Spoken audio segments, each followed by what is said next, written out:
En termes de culture, les Maghrébins sont des triphasés. Comme en électricité, lorsqu'un appareillage est alimenté par un système de 3 courants, empruntant 3 fils électriques différents et décalés dans le temps. 3 calendriers rythment leur vie, aussi différents et décalés que peuvent l'être la culture contemporaine avec laquelle ils partagent le présent, la culture arabo-islamique qu'ils partagent avec d'autres en vertu de leur islamité depuis des siècles, et la culture amazigh, dont on ne sait pas si elle doit être rangée parmi les choses du passé ou de l'avenir. Ce 1er janvier, ils seront en 2025, au terme du calendrier grégorien. En 2974, au terme du calendrier amazigh, dont la nouvelle année commencera le 12 janvier. Et en 1446, au terme du calendrier hégirien, dont la nouvelle année commencera le 27 juin prochain. En prenant comme référence l'année 2025, ils seront en avance de 579 ans sur le calendrier hégirien et en retard de 949 ans par rapport au calendrier amazigh. Ce dernier chiffre donne le vertige, car on se croirait dans un film de science-fiction. Être en avance d'un millénaire sur le calendrier mondial, comment avons-nous fait pour distancer les autres de 949 ans? Nous serions-nous redressés avant Homo erectus? Et qu'avons-nous fait de cette avance chronologique? Si on regardait derrière nous et retirait 949 ans du calendrier grégorien, on se retrouverait en l'an 1076 de l'ère chrétienne, c'est-à-dire en plein Moyen-Âge. Et si on osait se projeter 949 ans en avant, on se retrouverait en l'an 2974.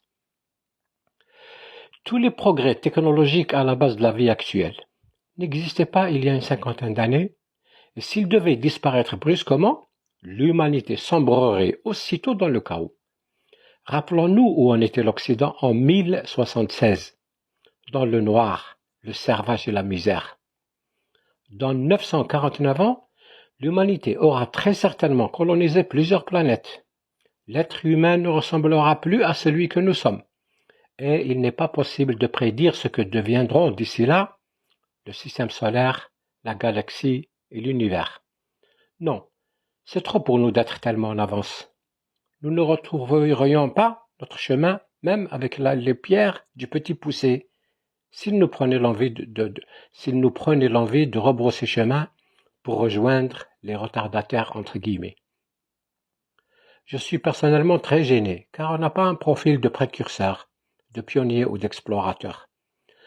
Nous devrions remettre nos pieds sur terre et rester dans la meute, car ça flanque la frousse d'être si en pointe. Ça frise l'extraterrestre. Nous avons longtemps cru être une partie intégrante du monde arabe, comme continue de l'affirmer le discours et les documents officiels en vigueur dans nos pays. Depuis quelques décennies, nous nous réveillons à notre amazirité et rêvons de la couronner par l'édification de Tamzra. Au fait, qu'en avons-nous fait en 3000 ans? Je ne vois pas beaucoup de choses en dehors du Zolt et du Tfer'in qui nous sont si chers. 3 calendriers, 5 allégeances, 3 langues. Ce n'est pas très raisonnable pour les héritiers présomptifs de la mythique Tamzra que nous sommes, plus mythique que l'Atlantide. La psychologie enseigne qu'il n'est pas très bon pour la santé mentale d'avoir plusieurs identités, modernes, musulmanes, berbères, arabes, algériennes, tunisiennes ou marocaines en même temps, et je ne sais quoi d'autre.